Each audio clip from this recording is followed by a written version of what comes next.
What's up, guys? It's your boy Sleepy here again. We're going to be talking about more Fire Emblem Three Hopes. I'm going to be covering these two tweets that I've seen and a few theories that I have about the game's story and where it might be going, and a little bit of a talk at the end. But we'll cover the tweets really quick. So, at Serena's Forest, shout out to them. A new tidbit from the Japanese press conference shared here. Shez encounters Byleth in Imperial Year 1179, 1 year before the events of Three Houses. She then wanders Folin, honing their skills for a rematch, eventually stumbling upon the students chased by bandits, assuming that will be Edelgard, Claude, and Dimitri. And then here this claims, and I believe it, that Byleth was hired to teach one of the three houses, and in this game Shez will join one of the three houses as a student. So he will be a classmate and not a teacher. So that's just a few little interesting details. I don't really have much to add. I think this is interesting because it just kind of shows that Byleth is just nowhere to be found really in this one, which is weird. But yeah. So a few little tidbits there, but mostly I just want to talk about my theories going into the story of Fire Emblem Warriors Three Hopes. I have a few theories, mostly surrounding what the hell is going on with Byleth specifically. Because it is really weird for her to all of a sudden be like the villain without, any real honest to God hero reason. So I have a few things that I actually came up with and a few things that I honestly would kind of like to see happen.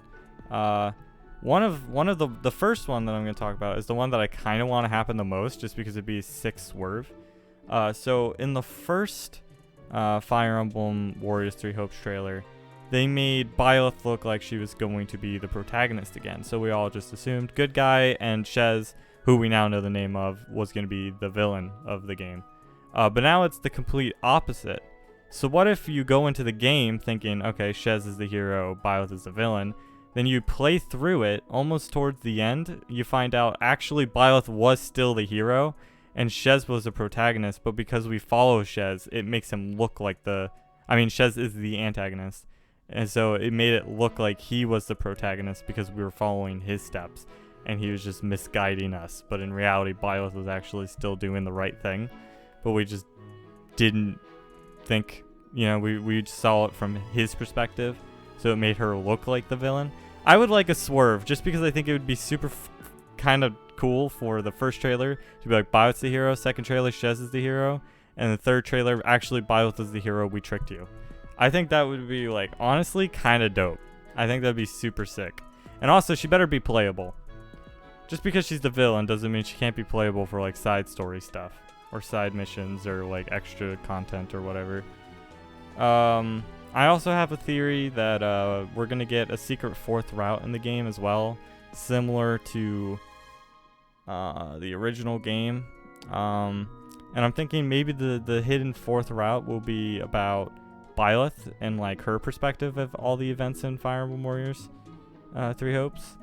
I think that'd be pretty cool. Another big theory is that she's literally just a mercenary and she was hired from the villains, and that's why she's a villain. It's not because she's genuinely a villain, it's just because she's just trying to get paid.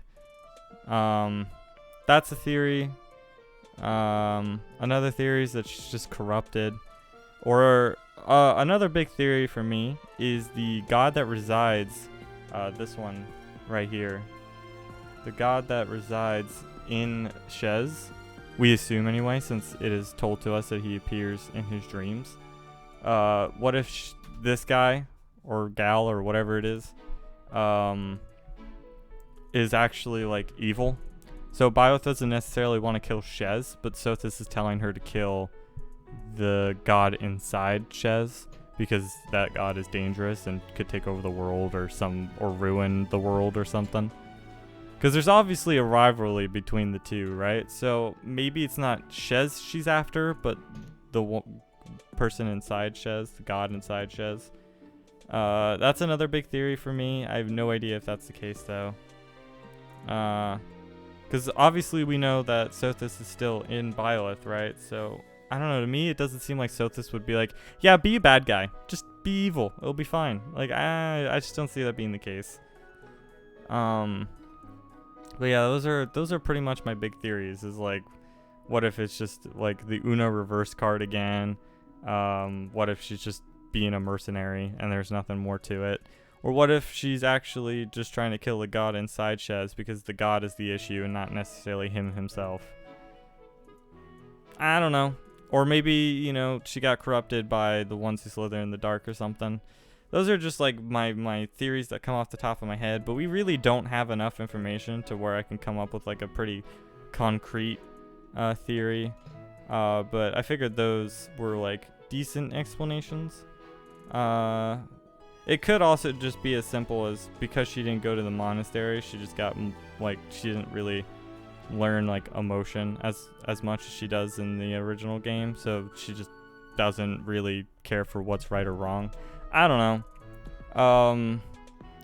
But those are just my quick theories. I also want to talk real quick about the future of this channel, because in recent days I have not been doing like Smash content at all. I haven't been doing gameplay of anything. I've mostly just been talking about Kingdom Hearts 4 and now Fire Emblem 3 Hopes, which I'm both of those games I'm extremely excited for. But I've just mainly been talking about them and like talking about the trailers and everything. And to my surprise, the views have been pretty good, like in terms of my channel, right? Because usually I get like 10 views and now I've been getting like 100, 200. I've gained a few subscribers. I appreciate all of you. But I'm sort of kind of in this weird lost position because I feel like I should, you know, continue doing these like discussions and these trailers and analyzing and making theories and talking about how I feel about the games and everything, but I feel like I can only do that for so long. But I feel kind of like this weird pressure of like, well, it's working, so I should continue, but I know that I shouldn't commit with that mindset because I'm quickly going to lose my audience because it's just going to get stale. So I'm kind of in this weird place where I'm like, do I just keep doing what I was doing before, or do I kind of find this weird middle ground with what's working and what, you know, what I want to do? I'm honestly kind of struggling with that. I know I don't sound very emotional about it and I sound very strict, but I'm gonna be honest, it's just because like in my brain I'm still trying to think about like what it is that I want to do going forward, because it's kind of weird. I'm getting these views. I feel like I should keep trying to, you know, get the views, because I feel like as soon as I go back to Smash content or what I was doing before, the views are just going to start going down again. And I don't know. I don't know what to do. I'll be honest. So if any of you guys are content creators, if somehow any of you guys are content creators and you have some advice for me, I'd love to hear it, honestly. Because I feel like I need a little bit of guidance. Otherwise, I'll probably just figure it out. I don't know.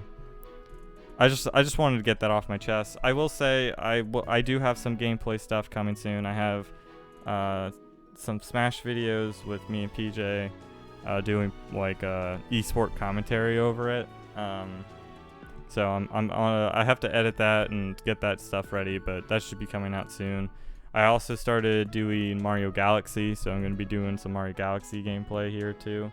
I don't imagine the Galaxy playthrough is going to take very long. It's going to be like maybe 6 parts and probably like 10 minutes each. So I don't imagine it's going to be that bad, but I don't know. Going forward after that, I'm honestly kind of stumped. But I'll just keep going day by day, see what happens. But if you guys have any advice or something, or tell me what you know, like what you think I should do. I know this sounds like desperate plea, but I mean, even if I don't get any advice, I'll just continue. It's fine. It's just I'm a little like in this weird kind of stuck place. That's all. Want to get that off my chest. Anyway, I'm gonna end it there. Sorry for the ramble.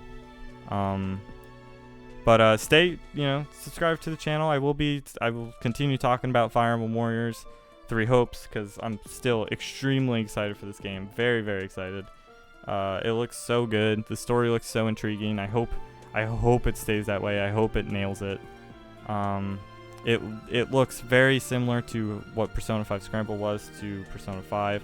But hopefully, I'll like this one, unlike Persona 5 Scramble, where I thought that game was just okay. It's fine. I think it was a fine game. I still go back to play it every now and then, but it didn't live up to my expectations.